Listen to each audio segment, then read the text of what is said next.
At 7 a.m, 7 days a week, a team of two prepare to tackle individual care crises from Cromer to Diss. It's not long before a 999 call comes in. It doesn't say that he's got any injuries at all. I didn't know whether you wanted to go and take a look. Matt, a paramedic, is joined by Claire, an occupational therapist. They respond to falls. With both expertise, they are better able to assess whether someone needs hospital. He's got quite a lot of pain coming from his knees, so again, I just can't assess appropriately. Ted was found on the floor this morning. 1 in 5 calls for an ambulance in the east are cases like this. Whilst Matt assesses his vital signs, together they get him back on his feet. 1, 2, 3.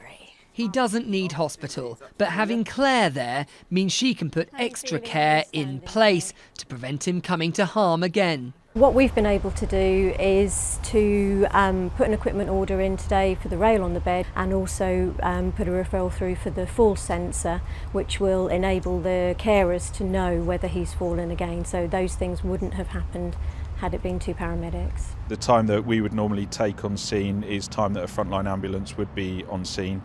So yes, we've freed up a frontline resource to respond to other emergency calls.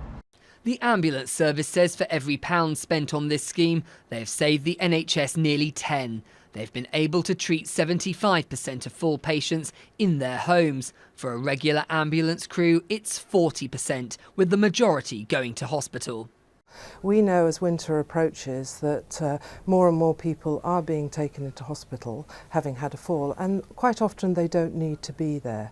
So the service is about getting ahead of that and enabling people to stay at home within their communities. Next call, they find Sheila has low oxygen levels. This time an ambulance is needed to take her to hospital. Meanwhile, Claire assesses her home to get modifications so Sheila can be discharged faster. Someone's come to the house, assess the situation, the bathroom, the bedrooms, and saying there's a lot of things that can be done.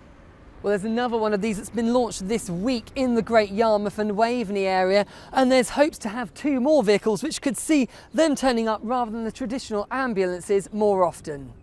This service could improve people's well-being as well as Norfolk's NHS as winter begins to bite. Simon Dedman, BBC Look East.